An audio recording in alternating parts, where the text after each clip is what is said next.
उसी की छत्र छाया के नीचे बैठ करके अनुभव करके हर एक का जीवन निर्विघ्न, खुशहाल, शांति में रहे, यही हम सब के लिए शुभकामना करते हैं। ओम शांति। नमस्कार, मैं हूं राजेश कुमार सोनी और आप देख रहे हैं न्यूज ऑफ नेशन। इस समय मैं कटरा कुटी धाम पे मौजूद हूं और यहां पे पत्रकार सम्मान समारोह चल रहा है और इस पत्रकार सम्मान समारोह में सैकड़ों पत्रकार आए हुए हैं। महंत जी जो ये स्वामी चिन्मयानंद जी महाराज हैं पीठाधीश्वर कटरा कुटी धाम के, इनके कर कमलों द्वारा लोगों को सम्मानित किया जा रहा है कि उत्कृष्ट कार्य के लिए पत्रकारों को जो निष्पक्ष पत्रकारिता करते हैं उनको इस कटरा कुटी धाम में सम्मानित किया जा रहा है और हमारे पत्रकार बंधु यहाँ पे सम्मानित हो रहे हैं।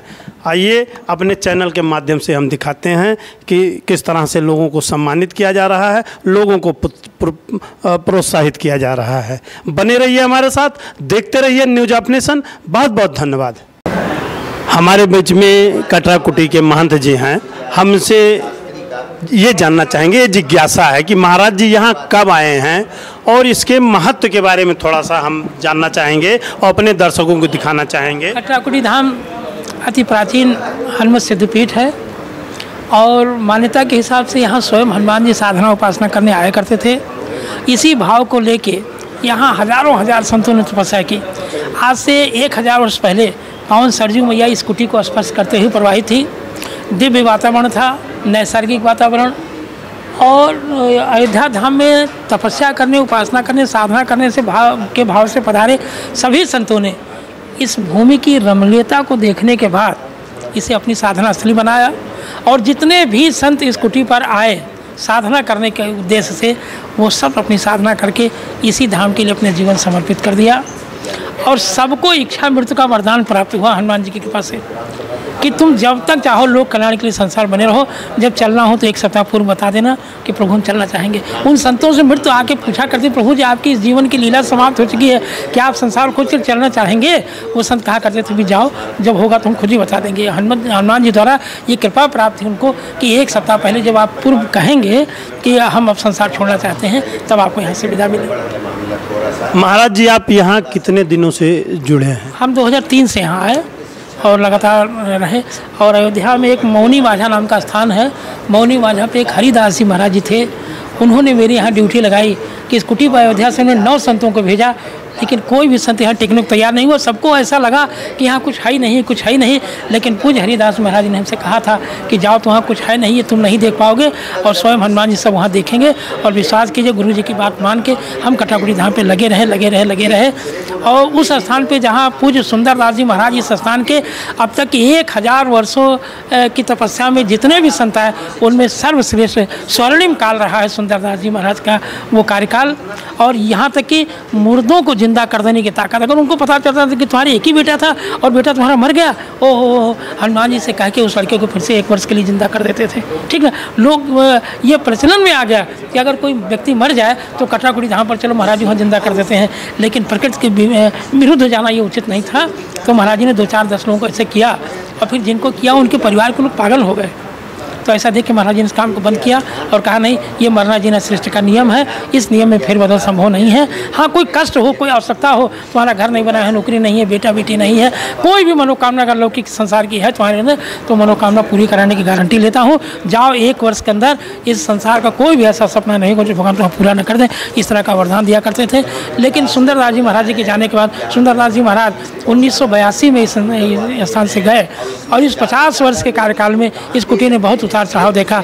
लेकिन मुझे ऐसा लग रहा है कि इस समय स्वयं हनुमान जी की इच्छा है कि यह स्थान यशस्वी हो और लोक कल्याण के लिए समर्पित हो। यहाँ आने वाला कोई व्यक्ति किसी भी परिस्थिति में दुखी न होने पाए, वो निराश न होने पाए, उसकी जो भी इच्छा लेके आया हो। पूज्य महाराज जी कहा करते थे, यहाँ व्यक्ति रोते हुए आया और रोते हुए चला गया, दुर्भाग्य, उस संत को यह स्थान छोड़ देना चाहिए। अरे रोता हुआ कोई व्यक्ति यहाँ आया है, यहाँ से हंसते हंसते हो जाए, ये है संत की तपस्या। और संत के आने के बाद भी व्यक्ति में रोता रह गया, ये दुर्भाग्य है उस संत का। इस तरह की सोच लेके पूज्य महाराज महाराज लोग काम किया करते थे।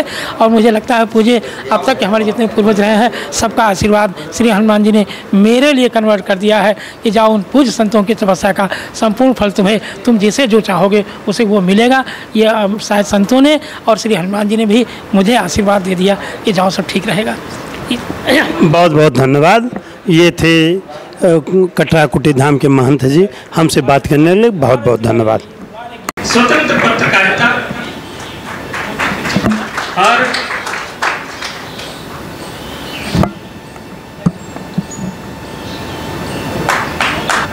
पहला ही शब्द मनोज यादव जी से मैंने निवेदन किया है, मंच पर है। मैं आपकी है हवाएं शबे गम पिघल रही है, ये धुआं सा उठ रहा है, कोई शाख जल रही। आदरणीय पूज्य स्वामी जी से मैं निवेदन करूंगा मंच पर आए।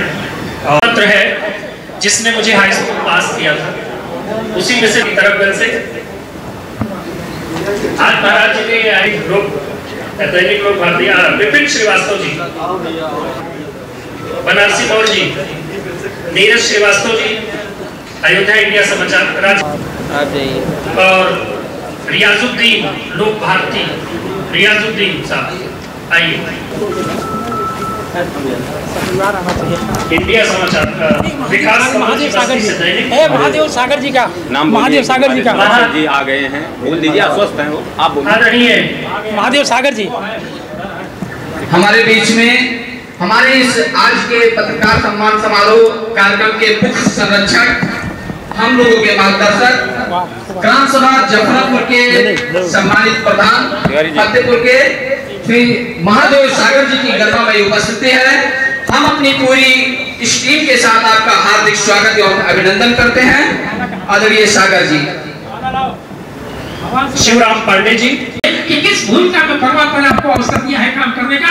अगर आपके घर से निकलते ही आपकी भूमिका अगर स्पष्ट नहीं है, अगर हम भिखारी हैं तो मेरे हाथ में घर से निकलते ही भिक्कर कटोरा मेरे हाथ में क्यों नहीं है? अगर नहीं है तो मैं कैसा भिखारी हूँ? मैं माली गुंडा हूँ, मैं डकैत हूँ। और डकैत हूँ किसी घर से आकर कहें कि हम डकैत हैं और हम पीछे घूम के देखते हैं मेरे साथ 10 लोग नहीं है, सबके हाथ में राइफल पिस्टल नहीं है, तो हम कैसे डकैत हैं? मार दिए जाएंगे, खत्म हो जाएंगे। आदमी सज्जनों, जिस दिन हमने अपनी भूमिका के हिसाब से अपने को व्यवस्थित रखने का अभ्यास कर लिया, उसी दिन ये धरती धन्य हो जाएगी। दुर्भाग्य है कि पूछना पड़ता है भाई साहब आप क्या हैं, आप करते क्या हैं? तो मेरी प्रार्थना है कि जब भी कभी हम सुबह 6 बजे अपने घर से निकले तो किस भूमिका के अंतर्गत हम घर से समाज के लिए निकल रहे हैं, देश सेवा के लिए निकले हैं, वो भूमिका मेरी बहुत स्पष्ट होनी चाहिए। यहाँ न कोई भिखारी है, न कोई निर्धन है, न कोई राजा है, न कोई भगवान है। हम सब लोग भूमिका के हिसाब से केवल अपनी भूमिका को बढ़िया ढंग से निभाने के लिए एक कलाकार मात्र है। लेकिन हम भूल जाते हैं कि किस कला में हम, अगर हम भिखारी है तो अपने सामने से गुजरने वाले से हमने भीख क्यों नहीं मांगी? अगर हम निर्धन हैं तो हमने भीख क्यों मांगा? दया की भीख मांगने वाला कोई व्यक्ति इतिहास नहीं बना सकता है। हम निर्धन हैं, इसको मेरी मांगने की इच्छा, हम निर्धन हैं और मांग रहे हैं।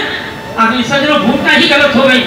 कोई भिखारी का ये कह दे कि भाई साहब आप 5 रुपए दे रहे हैं, 5 में चाय नहीं है, उसको तुरंत क्या दिलाएगा? तुमको ज्यादा पैसा चाहिए, ये कटोरा फेंक दो और हाथ में भाग कर ले लो यार, अपने सामने रखे हो सारे सामान को, अटैची फटैची हैंड पैंट सब तुम्हें दे देंगे। लेकिन भूमिका तो ठीक ठाक करो। आदमी सज्जनों, हम पत्रकार हैं, जहाँ जाना चाहिए, चाहे कोई प्रशासनिक अधिकारी हो, चाहे कोई उद्योगपति हो, चाहे कोई जैसी भी भूमिका में हो, अगर हम पत्रकार हैं तो मेरे पहुंचने के बाद उस व्यक्ति का कलेजा दहला नहीं, कौन नहीं गलत है, मेरे दिमाग में बात होनी चाहिए। उसके 3 पॉइंट पर ध्यान देने के लिए परमात्मा से परमिटेड है, उसके 3 पॉइंट पर ही ध्यान देने के लिए परमात्मा द्वारा हम परमिटेड है। ये भाव मेरे मन में क्यों नहीं आया? कौन नहीं गलत है? लेकिन हम सोचते भाई साहब जा सके कि अपन की 10 मिनट की जरूरत थी तो उसमें साहब बाकी आप क्या करते हैं आप मैं विश्वास दिलाता हूँ जिस दिन आपने अपनी भूमिका के हिसाब से अपनी जिंदगी को चलने का एक बढ़िया साहस कर लिया, जमाना आपके सामने घुटने दे देगा। इस भारतवर्ष का कोई ऐसा व्यक्ति नहीं होगा जो आपके सामने एक टीएन सेशन चुनाव आयोग में बैठने के बाद विश्वास कीजिए वो आमूल परिवर्तन किया कि टीएन सेशन आगे कोई बीच में है नहीं, लेकिन इतिहास बना दिया उस व्यक्ति ने। ऐसे पत्रकारों की आवश्यकता है। एक पत्रकार जिसने अपनी लेखनी चलाई थी पहली बार, आज ये शुक्ला जी जिसका नाम अभी राकेश से बता रहे थे, मन में सोचिए कि आज नहीं तो कल मुझे संसार से जाना ही है, और ये तय है, सांसें गिन के मिली है, और उससे एक सांस किसी की हिम्मत नहीं कि एक सांस को कम कर दे। ये विश्वास मेरे भाव में, और मेरी लेखनी के माध्यम से अगर ये प्रवाह हुआ कि तुम डरते किससे हो, और फिर चोरों के पास और अपराधियों के पास और गलत काम करने वालों के पास हिम्मत होता ही कितना है कि इतना मैं आपको कराऊंगा, इतना सम्मान आपको कराऊंगा कि आनंद आ जाएगा। लेकिन मेरी प्रार्थना, अपनी भूमिका को आप कहीं से भी उंगली उठने का मौका मत दीजिए। अरे किसी राजा के सामने कोई भिखारी गया, कोई याचक गया, और राजा ये पूछे कि तुम्हें क्या चाहिए, अरे उसे राजपद से इस्तीफा दे देना चाहिए कि मैं राजा के योग्य नहीं हूँ। याचक के आने के बाद उसको कहना पड़ा। अरे जिस समय कौस नाम का एक व्यक्ति, एक बालक गया राजा रघु के पास, राजा रघु को देखा कि राजा रघु अपना सर्वस्व और प्रयागराज के मेले में सब दान करके आ रहे हैं, एक मिट्टी का कटोरा हाथ में, मिट्टी का एक कटोरा हाथ में। वो बालक देखा कि जब राजा की ये स्थिति है तो राजा से याचना क्या करनी है, इससे क्या मांगना है। वो बालक तुरंत वहां से लौटता है। जब लौटता है आश्चर्य होगा, राजा ने देख लिया, नहीं तुम वापस क्यों जा रहे थे, यहाँ वो क्या बात है, आश्रम से यहाँ तक आए हो, क्या बात है। कहा कुछ नहीं राजन, वो आया था कुछ याचना करने, लेकिन आपकी ये दशा देखने को मुझे ऐसा लगा कि अब राजा से याचना करना ठीक नहीं है, और मैं जा रहा था। अरे बताओ आवश्यकता क्या है, तुम ये न देखो कि मेरे पास केवल एक वस्त्र और एक फूटा हुआ कटोरा मिट्टी का है। आदमी से दिनो तुम्हें जरूरत क्या है, कहे अपने गुरुदेव को दक्षिणा में मुझे 1000 सोने का सिक्का दान करना है। लेकिन आप ऐसी स्थिति में कैसे आप चल रहे थे। अरे तुरंत राजा रघु ने देव राजेंद्र की धरती हिला के रख दिया। देव राजेंद्र ने कुबेर से कहा कि आज तक केवल इस व्यक्ति ने दान ही दिया है, राजा रघु ने केवल दान दिया है, दान दिया है, दान दिया है, कभी मांगने का काम नहीं किया है। आज पहली बार राजा रघु को किसी चीज की आवश्यकता पड़ी है, इनके आंगन में स्वर्ण वर्षा कर दो, स्वर्ण वर्षा कर दो। ये पत्रकार की भूमिका होनी चाहिए। आप जो चाहोगे, इस भारत की धरती पे भूम होने वाला है, इस भारतवर्ष की धरती के आप राजा है, लेकिन अपनी भूमिका के हिसाब से अपने को डालने की हिम्मत कीजिए। मेरा आशीर्वाद आपके साथ है। अगर आपके रास्ते में कहीं कोई दिक्कत आती है तो उसके लिए कटराकुटी धाम हनुमान जी आपके लिए संपूर्ण रूप से समर्पित है। आपके कंप्लीट वेलफेयर की जिम्मेदारी कटराकुटी धाम की होगी। जब पैसा नहीं रहा होगा, आपके आशीर्वाद से, आप लोगों के प्रयास से कटराकुटी धाम को भगवान ने, अभी विपनेश भैया से हमने कहा था कि विपनेश भैया यहाँ कोई कमी नहीं आनी चाहिए। विपनेश भैया ने बिल्कुल शपथ ले लिया है कि गुरुजी यहाँ से लगे किसी व्यक्ति पर अगर किसी प्रकार के आंधी तूफान की स्थिति आ जाती है तो मैं स्वयं खड़ा हूँ, केवल आप आदेश कीजिए किसके लिए क्या करना है। ये बहुत बड़ी बात है। मैं सबको धन्यवाद देता हूँ, खासकर प्रतिभा दीदी को। पूर्णता की तरफ जाएगा इस समय सोनी जी।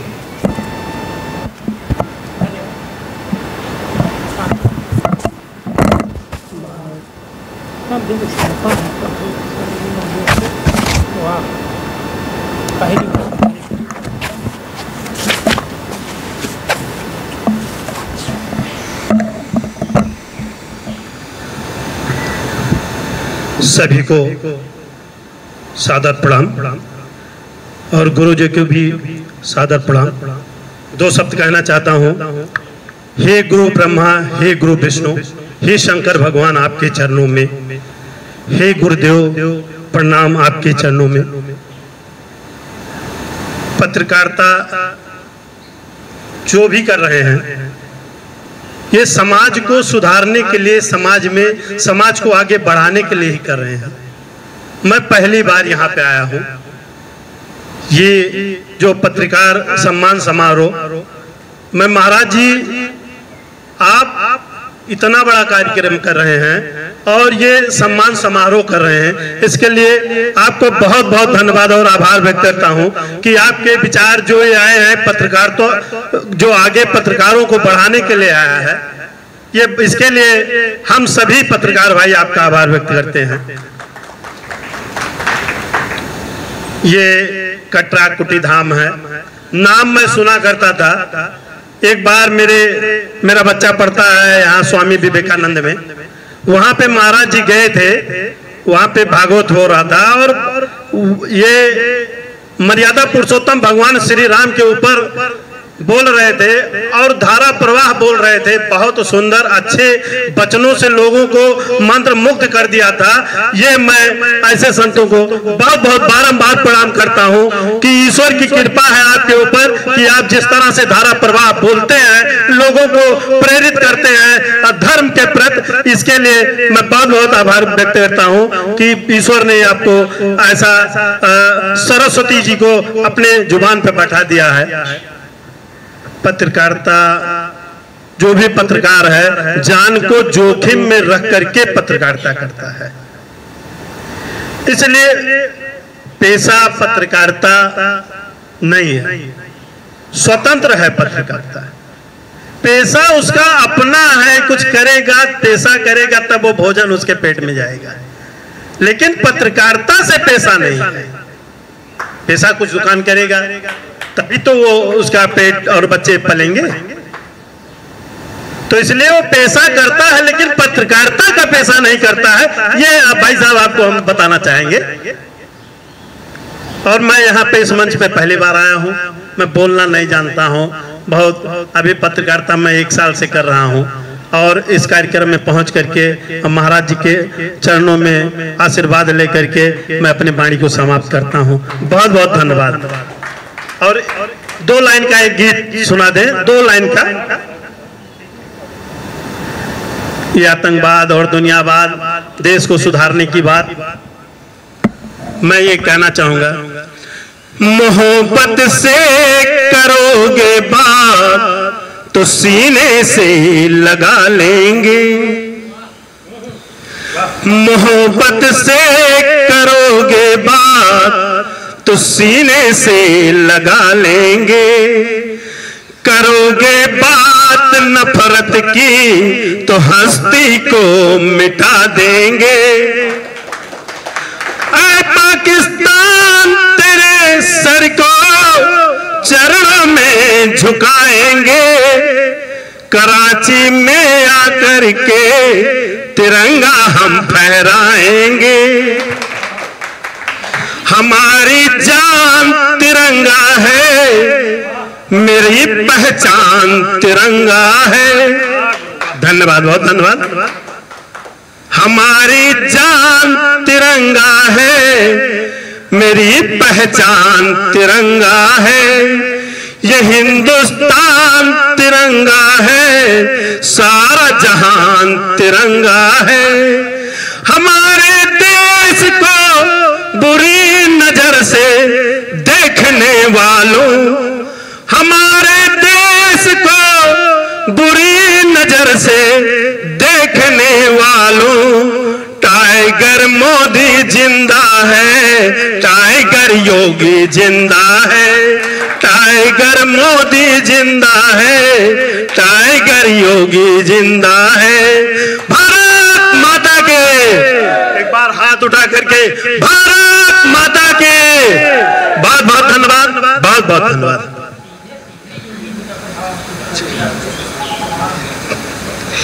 जख्म कहां तक पाला जाए, युद्ध कहां तक टाला जाए, अरे तू भी है राणा का वंशज, फेंक जहां तक भाला जाए, फेंक जहां तक भाला। अंदर की भावनाएं हैं, वो एक लाइन आपने गुरुवर जो लिखी ना,